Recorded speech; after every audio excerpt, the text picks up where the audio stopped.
still been jogging. I do my jogs every now and again. I've got a David Lloyd gym, which isn't far from me, so I go there. I go in the sauna. So I've always got to keep fit, you know. If I'm fighting, if I'm not fighting, the boxing's been a part of my life since I was young, since I was 18 years old. And I can't just say I'm going to retire and then get fat. Like, nah, I've got to keep in the gym. Different people, they handle it in different ways. I look at Nassim Hamed, look at Prince Nassim Hamed, and he was an absolute legend, and he gave it up and he got big. Different people got different lifestyles.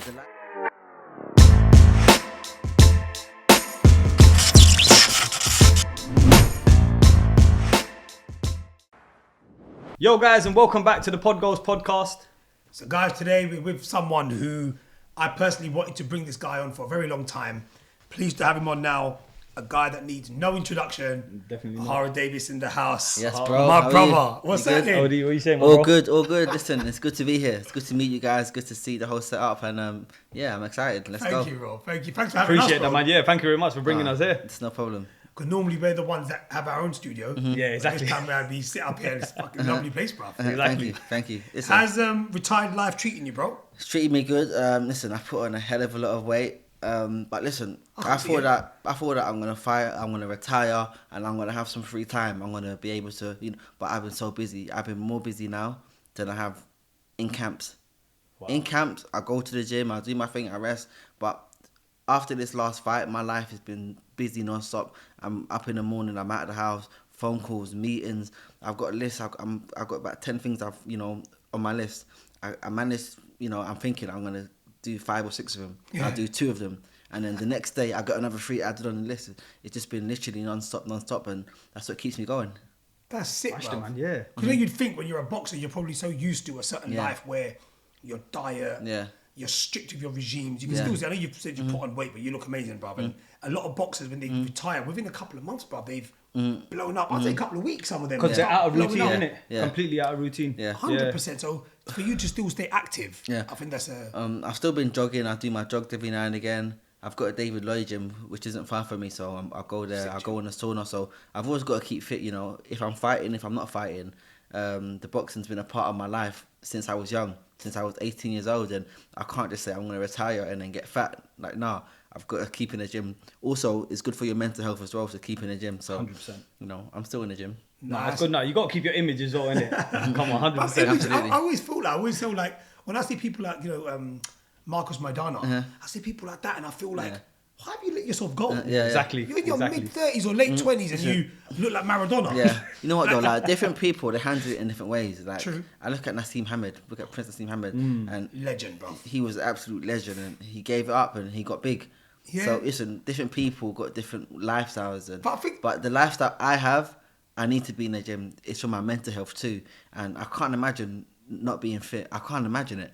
So I'm always in the gym. I love being in the gym. It's just a part of you now, innit? It's a part of my lifestyle. It's a part of the Yeah, person that I am. I'm always out doing my runs, doing my jogs, camp or no camp. Yeah. So we'll go for a pizza after this. Yeah. Bro, you mentioned you've been boxing since you were 18. I want to go back into your early years. Yeah. And even probably before that. Yeah. How was life growing up, bro? It was hard. I've been in foster care a couple of times. Been out to a few different houses. My mum and my dad, they split up when I was a kid, and my mum, she couldn't handle it, so she got sectioned and she was in the hospital, and me and my brothers, and they separated us. 2 of us in one house, the other 2 in the other house, and we got separated, and that's how we lived for many years. And then we got to a certain age where they said, listen, my oldest brother, he said, if you can look after your mum, we'll let you go live with her. So they took my mum out of the hospital, put us back with my mum, and we're still looking after her to this day. Yeah. And that's how it was, growing up. And then I'm from Hackney, a lot of gang violence and stuff like that. My brothers didn't get too caught up in the gang violence at all, but I ended up going the wrong way as a youth and ended up in a lot of the gangs and committing crimes, criminal records, selling drugs. It was very hard growing up for me, very hard. But I didn't know that about you. Yeah. So listen, I've been involved in gang violence quite heavily, and I'm a boxer now. So when I see people and I tell them the kind of things that I've done and I've been involved in, they're like, no way. I'm like, yeah. But listen, it's like in my eyes, it's just a testament to how much I've changed, Bless, and bruv. so it's a good thing. It's just it's because of the way you carry yourself and the way that your interview skills and everything that about you. Yeah. It doesn't give that persona that you was in that lifestyle. Yeah. Obviously not stereotyping, but you know what I mean. Yeah, like, yeah. Some people talk in a different way Yeah. or act in a different way. It's like through boxing with me, I've met so many different people from different walks of life. Whereas as a youth, I was so in a little bubble with the gang. And that's why, when I got into boxing, I had a court case where my old coach, Tony Cisse, came. I think that one was for the Class A drug, because I was on bail for attempted murder and also for Class A drugs. Right. For the one I was on bail for the drugs, my old coach, Tony Cisse, came and he begged the judge to not send me to jail. The judge was going to send me to jail. He said, listen, this boy can be champion. He can be champion. And I didn't go to jail. And, you know, because of that, I was able to have a good life. Because that judge gave me a second chance. And if I could find that judge, if I could find the name, I'll go back and say thank you. Of course, yeah. But big up Tony for that though as well, yeah. Yeah. Listen, Tony's made me the person I am. Wow, yeah. Bro, good on you, man. Yeah. Good on you. I'm actually shocked, bro. I never thought it'd start with that. Yeah. Because I always knew that, you know, especially with your last fight. I remember when the reporters were trying to maybe make you act like a certain way that maybe you didn't. Well, clearly you didn't feel comfortable. Yeah. In turning it into this, you know, this fight, because you said on plenty of occasions that you're friends with this guy. I don't really want to go down that evil route and make myself look like an idiot. And I thought that's where I first saw you kind of lose your head a little bit in a good way, but in the sense that trying to tell the guy straight. So now you're saying all this violent stuff. I'm thinking, that's probably where you probably stem from having that history. And that was to show them that character that I played at the start of my boxing career was to get me to a certain place. Once I get to that certain place, I no longer need to play that role. I no longer need to be arrogant. I no longer need to say bad things. So you were told to act more? At the start of my boxing career, I was told to do it. Yes, everything in my career has been an act up until the last part of my boxing career. Like me now is not an act. The first part of my boxing career, the part that got me known, it was all an act. And to be a good boxer, you need to be a good actor. When you're Usyk, it's different. Usyk's only Usyk because he's a world champion and he's the best. No one likes Usyk because of his character. No one goes to watch him because of his character. When I was the first time I turned pro, people came to watch me because they hated my character. I was so rude. They want to see me get beat. They see me say some controversial shit online, and they want to see me lose. And because of that, they'll follow me. They'll say bad things about me, but they're talking about me. And that's what got me on the big shows. That's what got me the big fights. That's what got me known. So once I got known, and I'm there now, I no longer need to play that role. I use that as a tool to get me to a certain place. Because I've seen certain fighters that are good fighters, great fighters, better than me, but you don't know them. They haven't been on your podcast yet. Yeah, I'm here. These people can fight better than me, but they haven't had the opportunities that I've had. They haven't made anything from boxing. They're just washing over to the wayside. And as we're all getting older now, our times are now passing, and the younger generation are all coming up, and they're watching their life, their time in boxing pass away.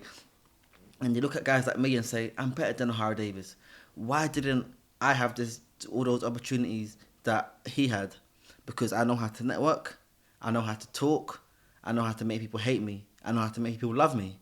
And to be a good boxer, you need to be a good actor. Certain people come into the game thinking, I just want to fight, I just want to put on good fights. If you have that mindset, you need to be Usyk. Mm-hmm. If you're not Usyk and you have that mindset, you'll be washed over to the wayside. If you're just a good boxer, you need to have something about you. Either be a very good... I know certain fighters who don't talk no shit, but they're very handsome. They're very good. Like they, like they look good, and their look sells because their looks bring the girls. The girls bring the guys, so they sell because of their looks. Some people sell because they're big lumps. Yeah. There's big lump. When you walk around, you like a Fraser Clark is big lump. He don't talk no shit. He's a big lump. When you see him, like wow, Fraser Clark. But then when you come up to the lighter weight classes, if you're not good looking, if you're not a knockout artist, if you're not a big lump, if you got nothing about you, and you lose a fight, you might as well say bye bye to your boxing career. And listen, I tell everyone, to be a good boxer, you need to be a good actor, and I was a great actor. Yeah, unbelievable, man. That's great advice, though. I'm not gonna lie. But I remember you. It's like he had his game plan already set out from the beginning. Yeah. I love that you delivered the whole thing at the end. I'm a great actor.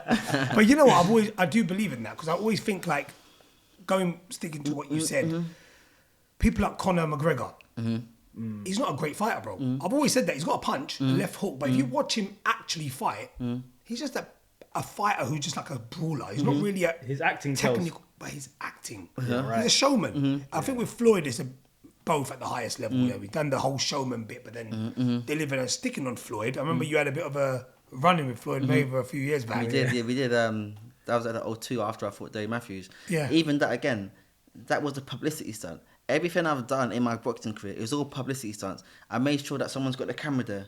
You think if that camera wasn't there, I would have bowed down to Floyd. You're the king. You're the best. You're my idol. Yeah. But mate, when you put that camera there, hey Floyd, I'm gonna stand up to you.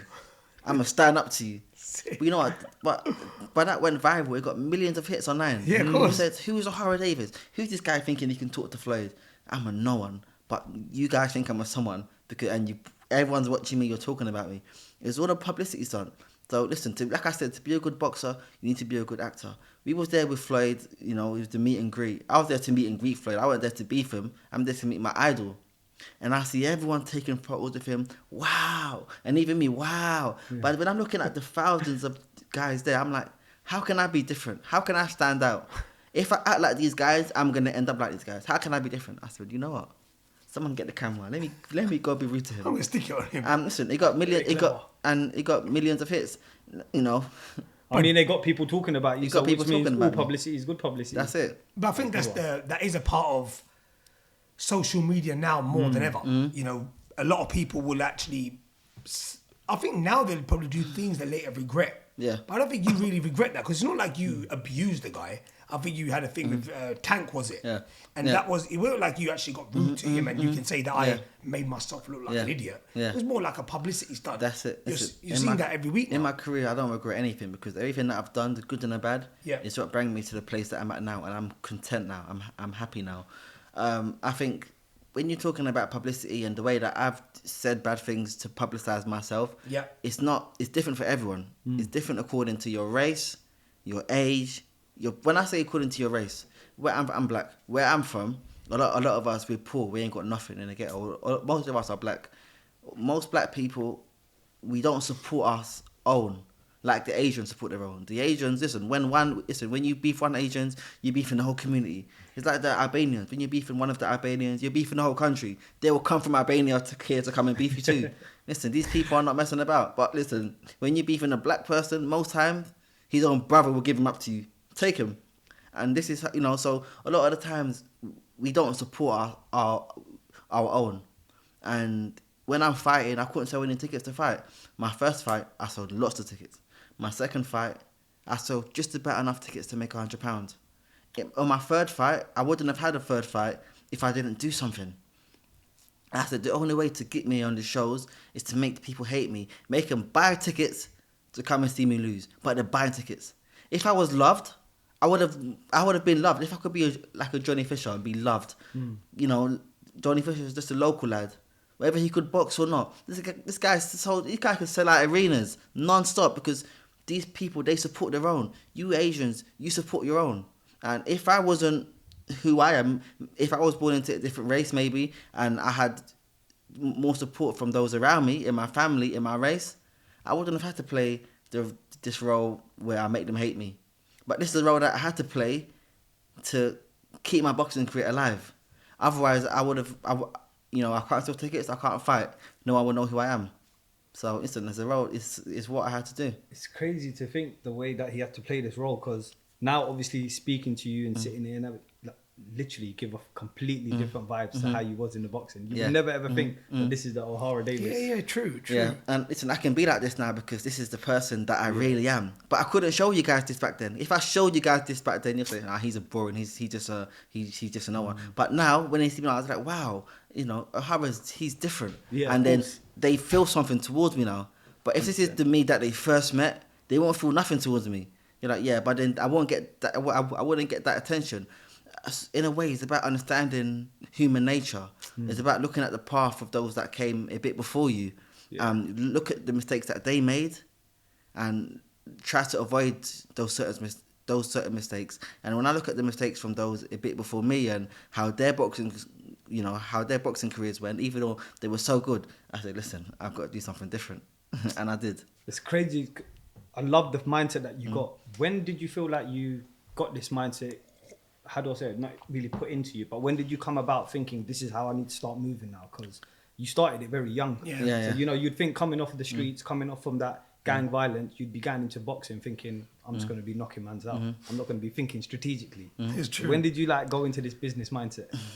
I've always analysed people, I like analysing people, human behaviour, how the mind works, what makes everyone tick, what triggers them, and it's through my analysis in life. This is what I came up with my analysis in life, in people. A lot of people don't analyse people. I analyse everyone, everything. I analyse everything, and this is just what I came to. This is what decision I came up with. Maybe it could have been a mistake, but with how my boxing career went, I think it wasn't a mistake. 100%. And it's just through my analysis on people and, what makes people tick. And also when I look at my idols, Floyd, Mayweather, Muhammad Ali, all these great fighters and how they were, I said, listen, this works. Exactly. This works. Yeah. How many fighters were humble and sold like they sold? How many black fighters that were humble and sold like they sold? The white people did. You got the Ricky Hattons, the Manny Pacquiao. You got a couple of Asian fighters that were so humble and people loved them because they're humble. How many black fighters are loved because they're humble? And I know people don't like to talk about race, but race matters. It matters. And, it's just how the game is. That was my next question, bro, because the way you're bringing up colour and race and me personally, I believe racism exists in every walk of life, whether it's sport, whether it's work, whether it's, whatever it is. Yeah. We talk about it regularly. Do you reckon boxing still has that element of racism? Because when we look at it from the outside point of view as fans, we just see a bunch of different races, different castes all going at it. And I always believe the best will go on to be world champion, the unify or whatever. But yourself personally, have you ever thought about your career and thought, I didn't get that opportunity because I wasn't white? Nah, because I was around the right people in my boxing career. Listen, I got signed to Eddie Hearn quite early. I was with Tony Sims quite early. And then after them, I went to MTK. And then after MTK, now I'm managed by Lee Eaton. I've got white people all around me. And listen, with me, they will treat me like them. Why? Because I'm one of the only black fighters they have. I go to at Sims' gym, I was the only black guy they had. So, it's a lot of the times, if there's 5 of us, then maybe not, I will miss out on certain opportunities. Because there's only one of me, it's easier to bring me in as one of you. It's easier. I don't know what it's called, but it's easier to bring me in as one of you. But when I got signed to a boxing promoter, I've been signed to a few boxing promoters. But one of the top ones, well, they were all top ones, but one of them, the first thing when we had a meeting and we sat down, he said to me, I know you're a great fighter. I've never seen you fight, but I know you're a great fighter. I said, wow. I said, how do you know that? He said, because you're black and you've been brought to me by this guy. This guy doesn't work with any black fighters. He doesn't work with anyone black. And I sat down and I thought, it's actually true. He doesn't work with anyone black. And when he said it, it's just so casual. He just laughed about it, and I laughed about it too. But in my mind, I was like, "Hey, listen, that is a mad thing to say. That's a mad thing to say. I'm about to show you right now how good I am, bro." I'm like, that is a mad thing to say, but it's fucking true. It's true. And a lot of the times in boxing, a lot of it's not even racism, I would say, but a lot of people want to see their own succeed first. A lot of people want to, listen, I fought Adam Azim in my last fight. If I met someone Asian on the streets and I said, who you want to win, me or Adam? And they said Adam, I wouldn't be offended because a lot of times you want your own to win. It's like if someone supports Arsenal, another person, they support, if they support Chelsea and Arsenal are playing Chelsea, they want Arsenal to win because you feel closer to home to Arsenal. Yeah. So most times in the white fighter and the black fighters, they fight against each other. The white person is going to want the white fighter to win, not because they hate the black person, but because they want to see their own succeed. And in my eyes, that's not racism. In my eyes, what racism means is you hate someone because of their colour. Now, I will never hate someone because of their colour. But if my brother is fighting someone else, I want my brother to win first. And that's just how everyone is. That's just life. And a lot of people, they don't want to say it, but it's fucking true. It's fucking true. Yeah. But don't you think sometimes, for an example, I think that was well said, by the way, I believe that 100%. But for an example, if you're fighting and the scorecards, judges, now you don't know if they've got a thing against coloured fighters or, you know, Latin fighters, American fighters. Now, when they've given you a loss, for an example, and clearly some of the losses you've had, you've won the fight. And that's not just because you're sitting there. Genuinely believe Josh Kelly fights like, not Josh Kelly. It was... when I fought Catterall. Catterall, You won that fight. Easily I won that fight. Right?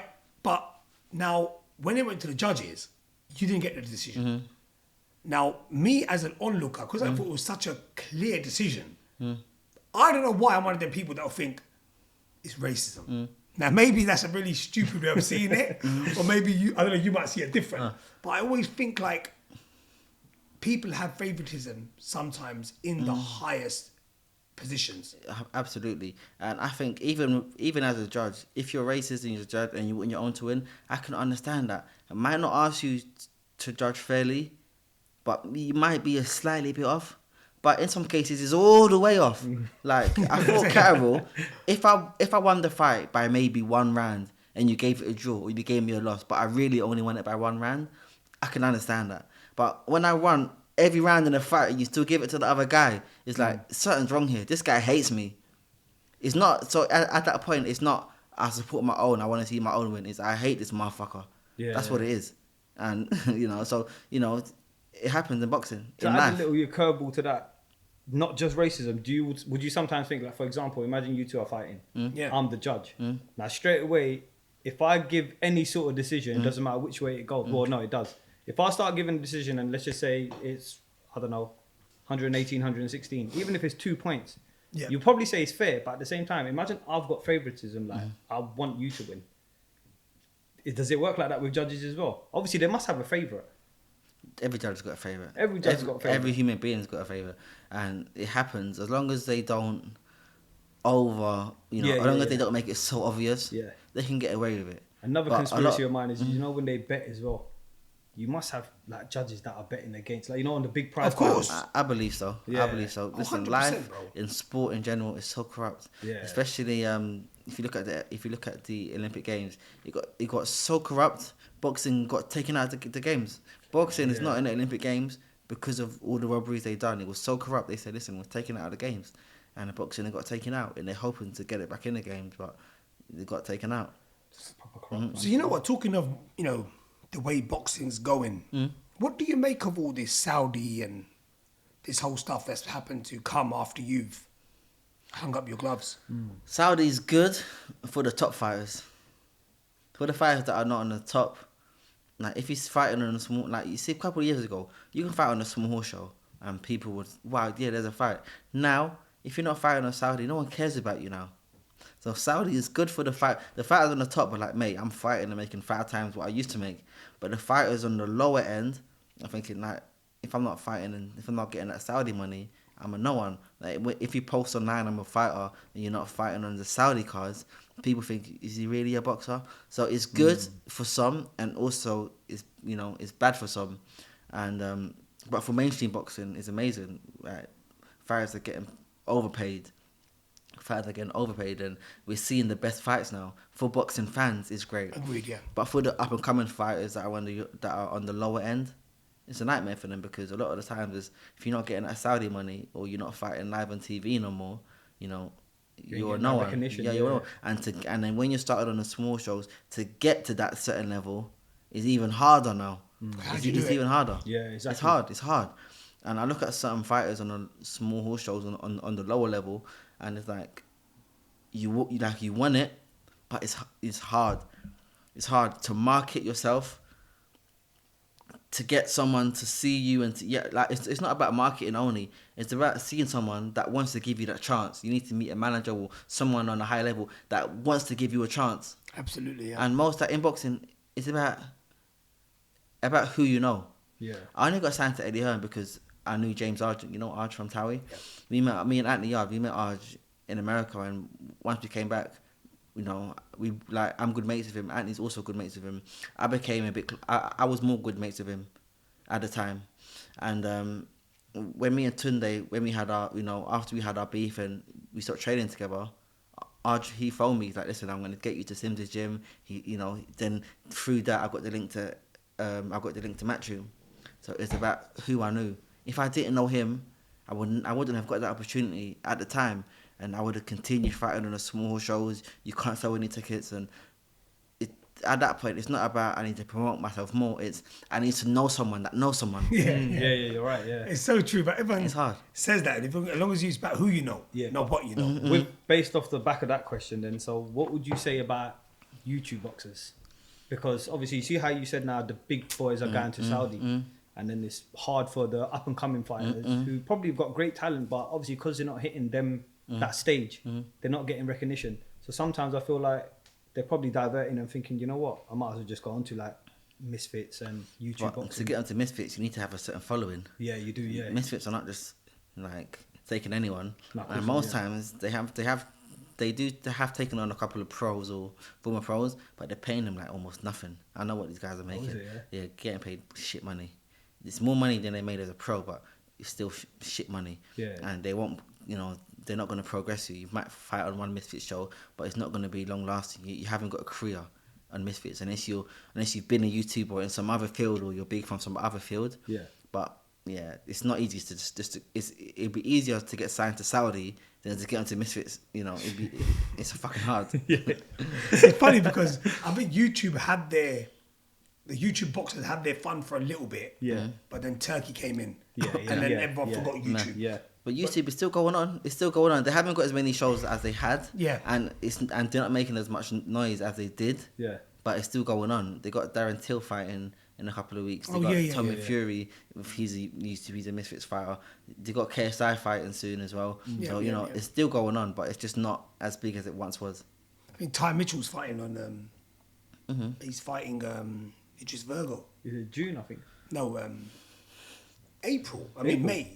May or somewhere. May, Late okay, April or early May. Right. But yeah, I know what you mean. You know, good. They're good fighters. Yeah, but cool. That's what I'm saying. I think when it comes down to the actual boxing, like you said, bro, sometimes Misfits might be a route into Saudi scene. Because like you said, bro, nowadays young fighters, they're not going to get an opportunity in the UK anymore unless you're not signed to Sky or Boxer or where they can get a little bit of a push. That's what I meant. Like, It's you know, really when you mentioned difficult that Ty Mitchell and all these lot, like they're great fighters, but just because they're not at Saudi or on the main stage, they're gone through YouTube and Misfits, but they're still great fighters. But you see boxing, boxing's hard, man. I see some of these pros sometimes. I mean, I see some of these amateurs sometimes, and I look at these guys and I'm like, I feel sorry for you guys because you want to make it, and you're good fighters, you're good amateurs, but a lot of you guys will never make it. Will never make it because boxing now is becoming like football.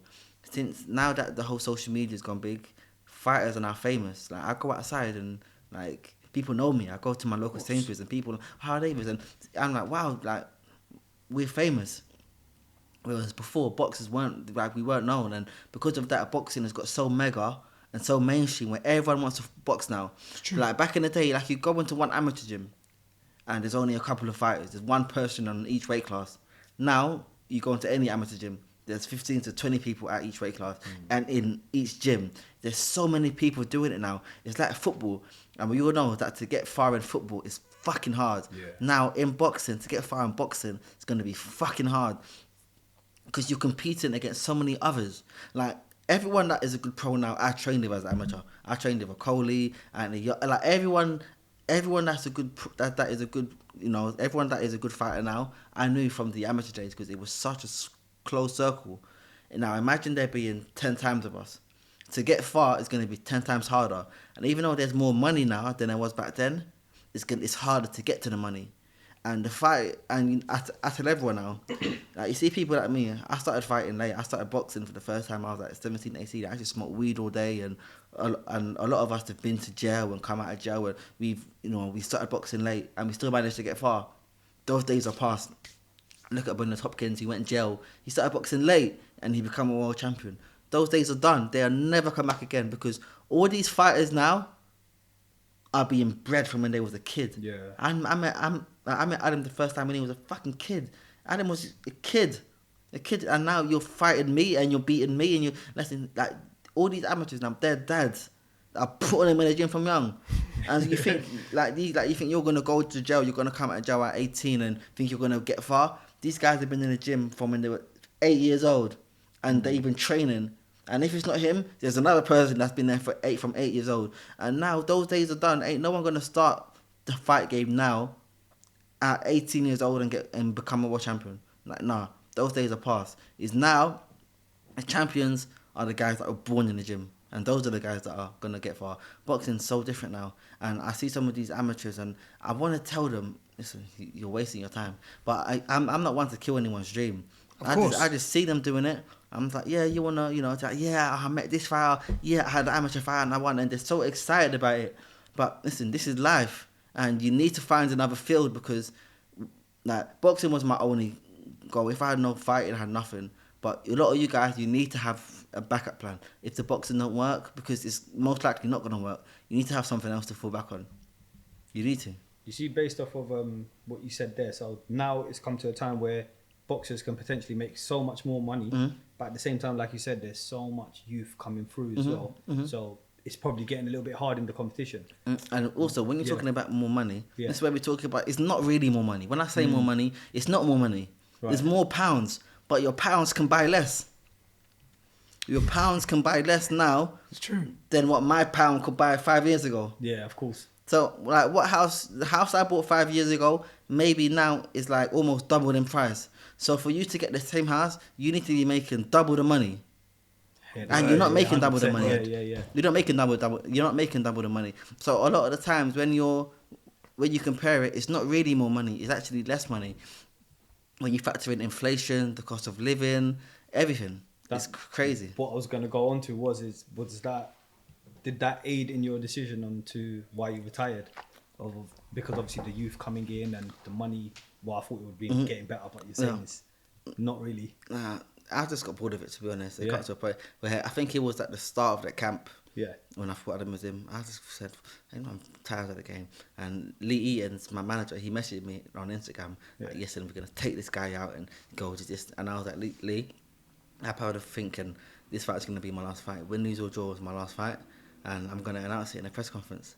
He was like, listen, don't say anything, just So I was like, cool, I ain't gonna say anything, but I told Lee, I told my brother. Yeah. My brother, he was very happy.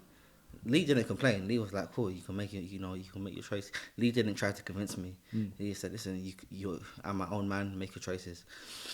So in a way, I knew if I won the fight, I would have been like, Lee, what's next? But in a way, when I lost, I didn't complain, because in my eyes, I put up a good fight, and I'm happy to go out like that. Nah, you did. You put up a great fight. Your camp did great as well, and you were looking in the best shape in your life as well. Yeah. Bro, you know what? The more than that, I think you've had a really good career, bro. Even to make a name for yourself, well done to that, bro. Because I think nowadays people, they always look higher than them.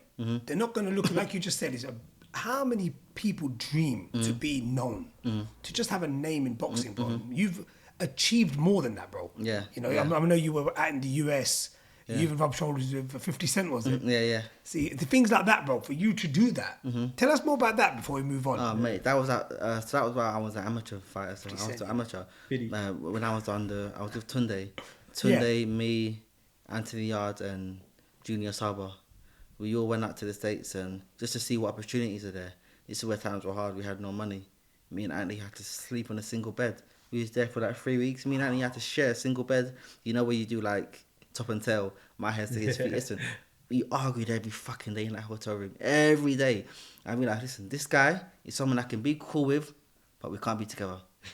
Listen, we had arguments like we're in the room, it's the night time, and you're fighting, and then I'm hot and he's cold, and I want the door shut, and he wants to he wants it open, and we're arguing constantly.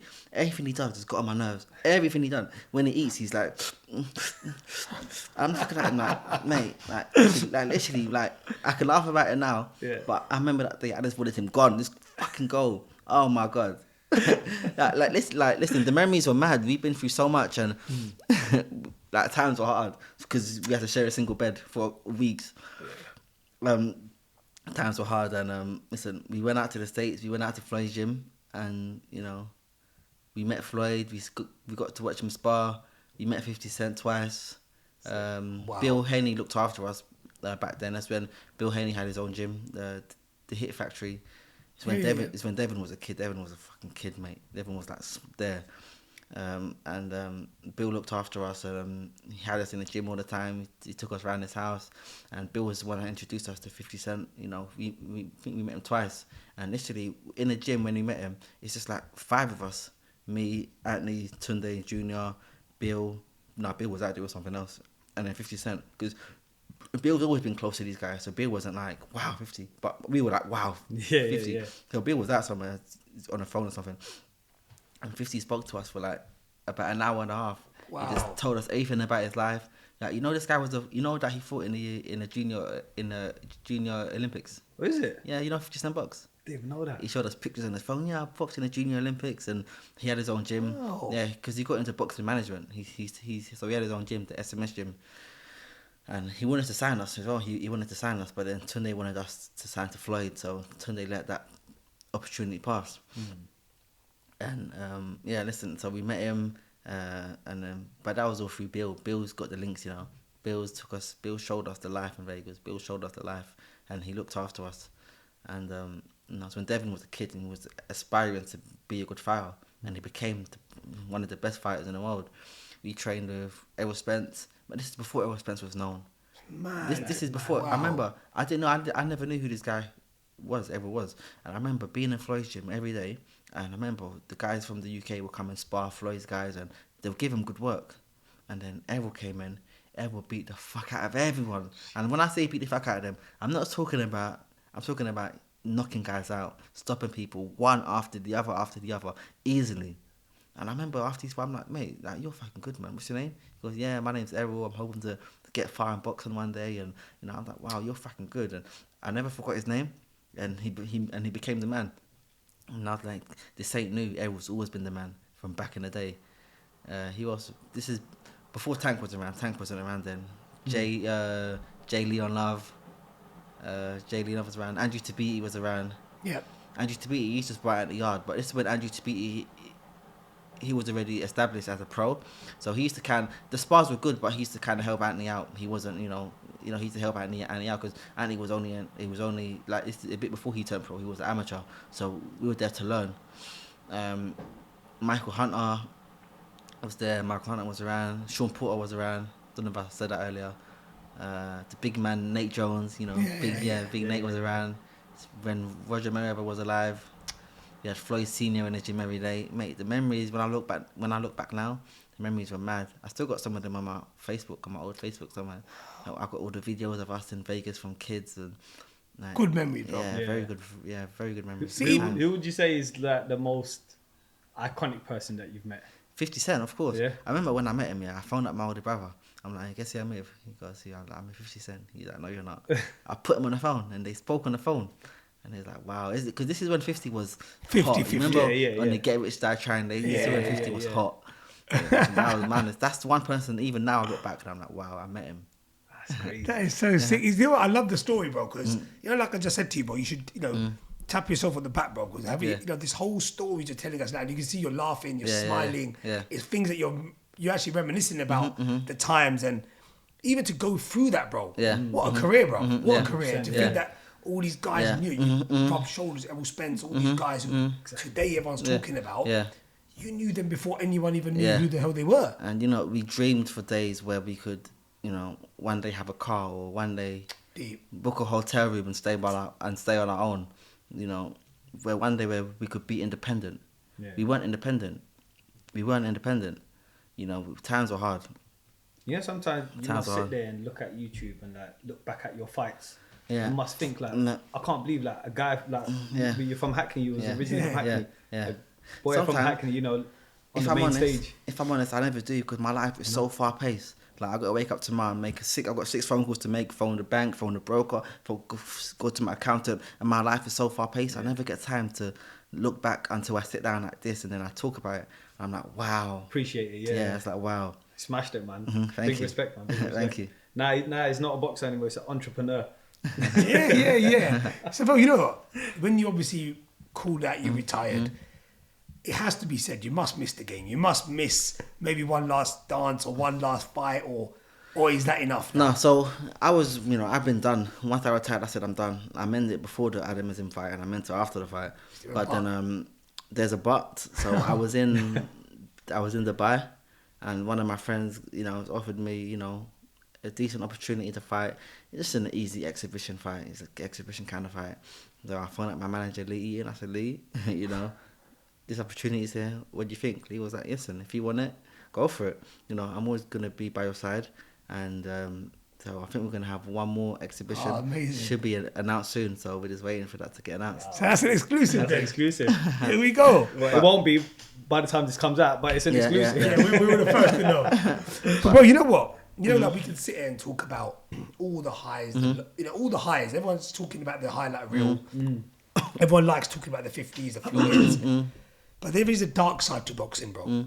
And that is more, which you touched up on, to be honest, about your, growing up, and it wasn't easy. But as a boxer, bro, for an example, when you lose your first fight, so being up there, and all of a sudden you've lost your first fight, and I don't know, obviously I'm asking a professional, but I'd feel like, I wonder what even my best friend thinks of me. Boxing is an emotional roller coaster. It's so many things, man. So many things. We could sit here for 5 hours. There's so many things, but let me just touch on one of them. When I lost my first fight, when I thought, because boxing is different. When you start on the small shows and you continue fighting on those shows, you're looking for hope, and you're hoping one day I get to the stage. But when you're on the come up, it's like Bitcoin. You think it's gonna go up forever. You never see it coming down, and you're fighting. You're getting paid. You're making money. You're making money now. Wow, I'm making money. And like you think the tap's gonna continue running, and you have your first fight, your first last fight. You think that you're gonna win. It's like shit, the tap's stopped running. When am I gonna fight again? What's the payment gonna be like? It starts running. It's a shock. And it's like damn. What if my money? What if I'm not getting paid the same money? I can't maintain the same lifestyle that I've been living. So what am I gonna do? Shit. How about if I fight again and I lose my next fight? Shit. My boxing career could be over. Fuck. But if I win that fight, no. And then you go online, people laughing at you. They're making emojis and they're making pictures about you. Memes and shit. And then your girls are not giving you attention no more. Your phone's not ringing that much. Your friends and people, you think your friends are not phoning you no more. And you're thinking about, if my boxing career ends now, how am I going to continue my lifestyle? And there's so many different things. What do you want me to touch on? When I speak to fans and I do interviews and what do you want me to touch on? There's so many aspects to it. We have to sit here for 2 days. And it still won't be enough. Touch up on one point then, which is this generation now, as soon as once the old goes, they just feel like they've failed. Oh, mate, because a lot of the times in this generation, once your old goes, your boxing career is done most times. That's what happens most times. Whereas back in my days, because I've been boxing a bit longer, but I'm already a character. I think someone said to me before the Adam was in fight, this is a must win for you. I said, no, you're forgetting who I am. I'm Ohara Davies. I'll lose Adam and I'll lose my next 5 fights after, and I still fight, and I still charge you guys big money, and you still pay me big money. Because I'm Ohara Davies. Because I'm a character. Yeah. And when you're a character, you can't kill the character. Yeah. You can take my old, but my character is still going to be there. Everyone, when I go out and they see me, they don't see Ohara Davies that lost the 2 fights. They say, well, I remember when he fought Dave Matthews, there was so much hype around that fight. Wow, that is Ohara Davies. But now, fighters ain't got the character now. So when they get beat, it's like, yeah, he got beat. His old's gone. He ain't the man no more.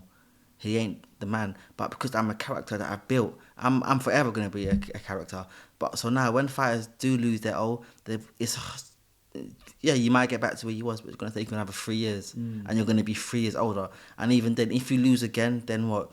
I know certain fighters that lost they took the first loss before they got to a high level, and they're still carrying on the dream. Yeah. But some of the times it's done.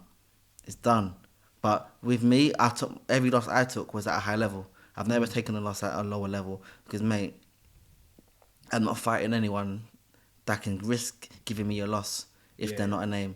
If you're not a name and you're a good fighter, stay the fuck away from me. I ain't lying, stay the fuck away from me. if you're a good fighter and you're a name, we can fight. If I lose a fight, it's okay. There's no embarrassment. Or there's no make like. sure you give me a good payday for That's that one. it. Yeah. 100%. But mate, boxing is all about knowing who to fight, what fights to take, when to take it, because you need to lose against someone that was a champion, or that is going to be a champion, or that's a name. That's it. Yeah, exactly. And this is how everyone should be thinking. It's how every fighter should be thinking. But a lot of fighters are not thinking like businessmen.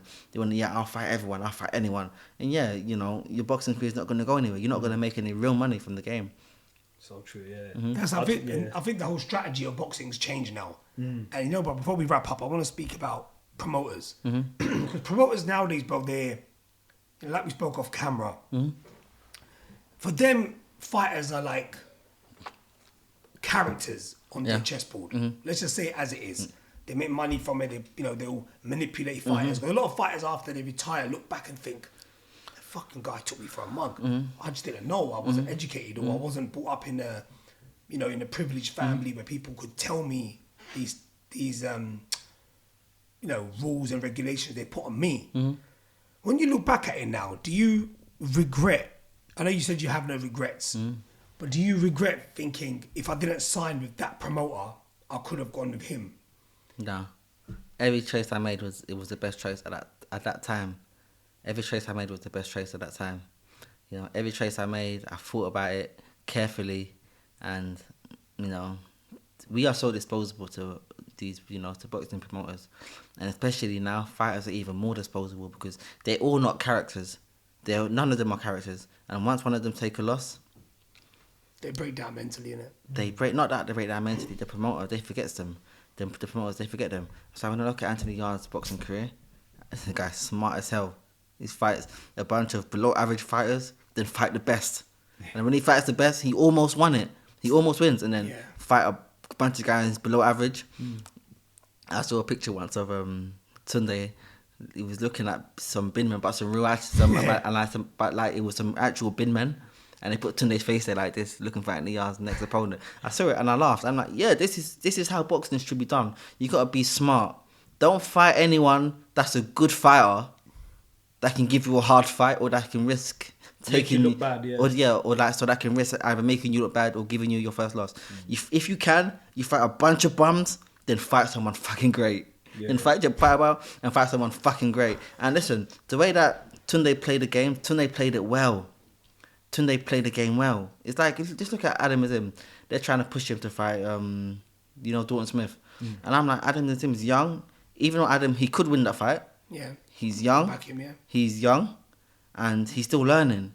He's still learning. He's still on the come up. If he fights, and Adam's a name, but he's not a character, and so because Adam's not a character, he's not a big enough name yet.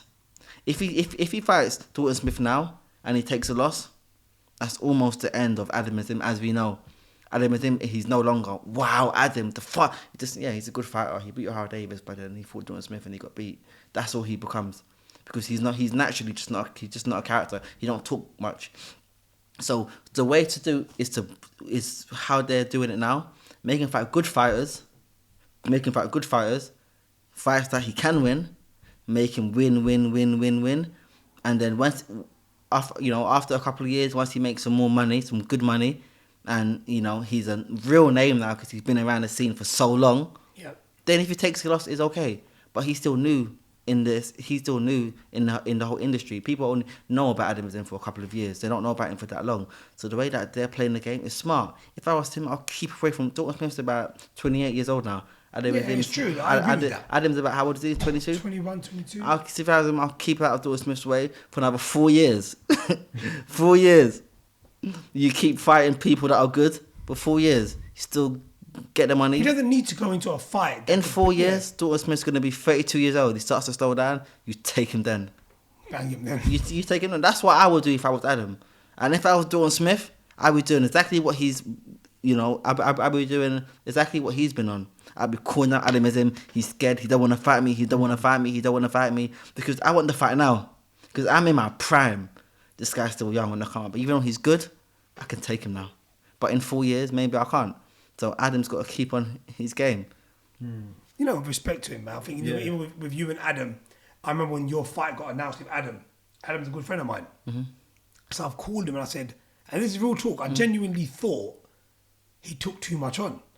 Because I rated you that highly that I said, you didn't need to go down that route. Even though you might say, oh, I was towards the end and I didn't feel like it, but you were dangerous even on the night. You're a dangerous fucking fighter. So that was the best I've that's the best that I've fought. So even though I say that a few years have gone and I'm not the fighter that I used to be, I was the best. Adam Azim fought the best me. Even though the fans, they disagree, they say I was over the hill. I'm me. I know Adam Azim, he fought the best me. But the problem with him taking the fight, and even though he won the fight, I still think to this day, I think it was a very bad move. Because I could have won the fight. I could have won the fight. If I caught him with a good shot, I would have, I've got a hard right hand. If I caught him and then he went down and he lost the fight, like, wow, this guy got stopped in the first round of the fight before and he beat you, you're trash, you've always been a hype job. That was a very risky fight to take, and he's lucky that he won the fight, because that's what keeps him going. He's lucky he won the fight. But to fight against me at that time, it wasn't a smart move, because you're fighting someone that got stopped in round 1 the fight before. If you win the fight, no one's gonna give you any credit. No one's gonna give you any credit, and they didn't.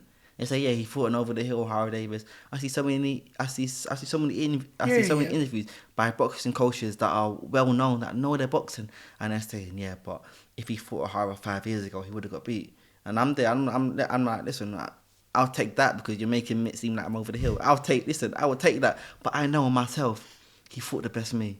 And as much as I say it, bro. As much as I say it, they don't believe me. If you don't want to believe me, listen, I'm not going to try to convince you. You're the fighter, you would know. If you had a bad performance, you would know more than anyone. But if you want to say that I'm lying, he fought an over the hill with Ohara Davies, I'll take that, because then that makes me feel good. Listen, that makes me feel good. I ain't going to say nah, but listen, but that's the truth. I didn't fought the best me. And it was a very risky fight to take, and I don't know whose choice it was to take the fight, but if I was managing him, I wouldn't have taken the fight. And he's just lucky he won the fight. They say, yeah, it was a smart move because he won. Like, nah, it wasn't a smart move at all. He could have fought so many others that weren't. But it just shows his heart and his grit that he wants to fight the best. And even though you're a friend of his and you've got a relationship with the guy, he rated you that much that he thought, you know what? I want to test myself against the best. Regardless of, like you said, that was your best version of you, but he still got over the fight. But even I, as a like I said, I watched it, I called you as well. I said, bro, you shouldn't be taking on Ohara. Ohara's got respect. He's got a fucking hit on him. Like you're saying, you don't want to use the word bums because they're all humans, but you want to fight these not so great fighters, build your name up, and then wait till you're in your mid-20s and you've matured as a man, your body's matured. Because Adam still, if you watch his media interviews now, they're a lot better to when he first started. He's growing as his career is progressing. And I'm happy that he got through the fight. I'm happy that I lost the fight. I'm not happy that I lost. I know where you're coming from. But I'm happy that he won. Because if I won the fight, I'm coming to the end of my boxing career anyway. I'm happy that he won. And I'm happy for him, because after the fight was done, there was no trash talk. There was no posting pictures of lying of me on the floor. You went to Nando's. He was totally respectful after the fight. And listen, I remember sat down, I think a couple of days after the fight. I'm like, I'm happy to lose to this guy. And if I lose to anyone, I'm happy to lose to him again, because of how respectful he is. Because most people would have used that and milked it. I beat Ohara Davies, they would have milked it, but he didn't milk it. And the respect that I've got for him, it would always be there. And that's why I say good things about him all the time in my interviews and stuff, because he's a genuinely nice guy with a nice heart. Him, his brother, his dad, the family, and the whole Asian community that support him. I'm around you Asians all the time. I love you people. I love all the Asians. Love you too, man. There's certain people you go around there, and I'm not a part of these people. And even though when I come around the Asians, I know I'm not an Asian, but you guys make me feel like I'm welcomed. Yeah, so anytime I come around the Asians, I feel like I am one of the Asians. And when I go to the blacks, I'm also one of the blacks. Of course, But I don't come to the Asians and I feel like a black. Like, nah, they welcome me in. Him, his own family, all you people. And you guys are fucking great. That's big up to you as well, though, isn't it? Because you know how to blend in with people. You get along with everyone. But before we wrap up, I do want to say a big thank you to Bilal Ali for making this happen. Really close friend of ours, and like you said, bro, he spoke very highly of you. Very, very highly. And we always ask the person, like a off the record thing, like, is he a nice guy? And then he's like, you know what, bro, amazing person. So, credit to yourself and for Bills for making it happen. Listen, big up Bilal. Big up Bilal. So there we have it, guys. Last question before we go. Go on. I don't know if it's going to make it before the fight, but who have you got Chris Eubank or Conor Benn? And I need to wait till round one's done first and then round decide. Listen, in this fight we just don't know. Yeah. I'm talking about what Chris turns up. Is Chris the same fighter that he was 5 years ago, 8 years ago? Yeah. He's not. But is he able to keep Conor Benn away? Yeah. The hydration clause, is the weight gonna fuck him? We don't know. It's Conor Benn the same fighter that he was? Is he gonna come in like a hothead? There's so many questions around this, and the fact is we don't know. We need to watch round one first. After round one, ask me. I'll keep your phone on. I'll remind you of a message. But my personal opinion is, I think I'd want Conor to win because, like, he's younger, he's got more of a career. But I've got a feeling Eubank might be a bit too much for him because he's coming up in weight. Yeah. I just feel like Eubank, putting in mind his dad's not with him as well, he's got that extra bit of. I know with Conor, he's got that fire in him, and I just hope that's not because I love Conor. I don't know because if Chris, with the hydration clause, this is what it's been a concern of his dad, Chris Eubank Senior. He's concerned about the weight, and he's quite ferocious, and even though he's going up in weight, he can still hit.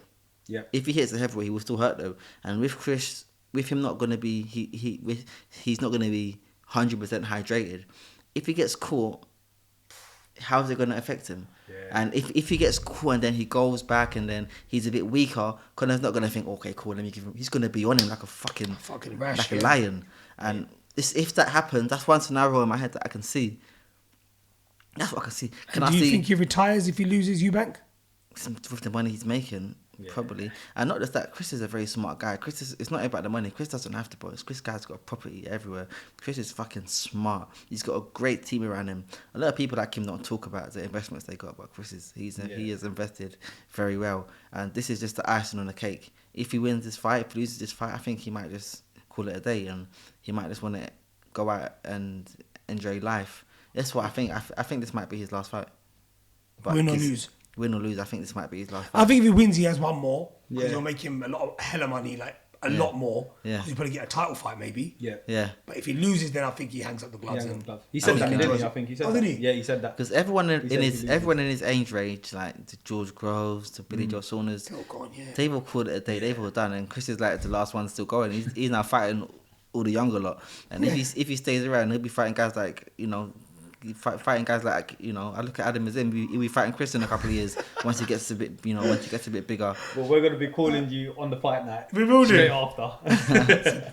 So thank you so much, my bro. Thanks for coming on. We appreciate that. Yeah, man, I appreciate it. There you have it, guys. The great Ohara Davies himself. If you liked what you saw, make sure you like, comment, share, and subscribe. And make sure you hit the bell notification so you don't miss none of our uploads.